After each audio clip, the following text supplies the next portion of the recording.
Last week I found an absolutely incredible deal on Overclockers UK. They were offering an MSI GTX 980ti 6G gaming card along with the gaming mouse and mouse pad for £389.99, or if you're an American, about $500. What was even more incredible was that they were also giving away an MSI Christmas bundle along with this package, which includes another mouse, a large backpack, and various MSI labelled accessories, which you'll see later in this video. In the MSI gaming kit you get an Interceptor DS200 gaming mouse, a Thunderstorm Mousepad, a cute Dragon Soft Toy, and of course the all-important GTX 980ti. In the MSI Christmas bundle you get a large backpack, a lanyard, MSI badge, a Dragon Doll keyring, and a Kinzu gaming mouse. Here's a closer look at the MSI badge and the Kinzu mouse. First impression upon holding it is that it is in between a budget and a mid-range mouse. It's lightweight and feels reasonably sturdy. The DS200, however, is a completely different beast. It feels incredible to hold, and there's no mistaking it that it is a mid to top of the range gaming mouse. Inside this little container there are weights. These are weights that you can put into the mouse to make it heavier. Moving on to the Thunderstorm Mousepad. It looks absolutely amazing and it feels nice and sturdy. It's a hard mouse pad. I never even knew you could get a hard mouse pad before. As soon as I filmed this shot, I actually went ahead and hooked up the mouse and set up the mouse pad. The DS200 looks brilliant with the red lighting and is very nicely shaped. One thing to take note of though is that it seems very biased to those who are right-handed. It's a lovely shape for the right hand, but if you prefer to use your mouse with your left hand, then this might not be the best option for you. On the screen is where I bought all of this stuff. It has actually went up in price. I bought it just 4 days ago for £389.99 and now it is £419.99. That's still an incredible value though. I really can't believe how much stuff you get for that money. The graphics card alone can cost around £400 to £500.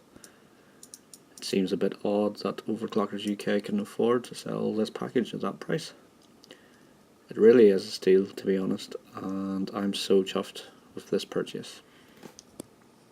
Taking a look at the box for the 980 Ti, we can see that it has 6 GB of memory, and at the back of the box we can see all the important features such as how the card is kept cool and quiet by way of the Torx fans, Super SU pipe and Zero Frozer. Opening up the main box reveals this sleek black box with a detached lid and then an LDPE pad.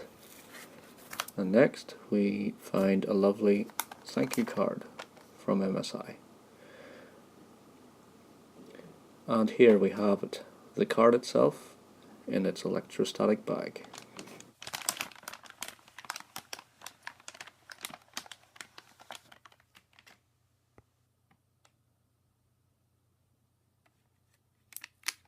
Here we have a twin Frozer sticker which we're meant to remove before gaming. This card just looks amazing. The black and red work very well together. The fan on the right has MSI printed on it, whereas the one on the left has a Dragon logo printed on it. The red stripes are really cool. They represent the claws of the dragon apparently. Here we can see the two 8-pin connectors and the lovely nickel plated copper heat pipes. These heat pipes are a nice curved shape and they are designed to take heat away from the GPU very quickly and efficiently. Next we have not one but two SLI ports. A bit overkill, to be honest. With 4K gaming, just two 980 Ti's would be very nice. But I suppose if you're an absolute madman, then your wish to have four 980 Ti's can be met with their dual SLI ports. The backplate looks great. It's all black with a Dragon logo on the left and the MSI logo at the bottom. The rear I/O has one HDMI, one DVI and three full-sized display ports. Be aware of this if you're switching from an AMD card, as AMD cards tend to have the mini display ports. The extras are in this other black box. Here we have the manual, driver's disc, DVI to VGA adapter and a 6 to 8 pin adapter. Here's the R9 280X that will be replaced. This is my gaming rig that is about 4 years old, based around the 3570K, and it's still great for gaming.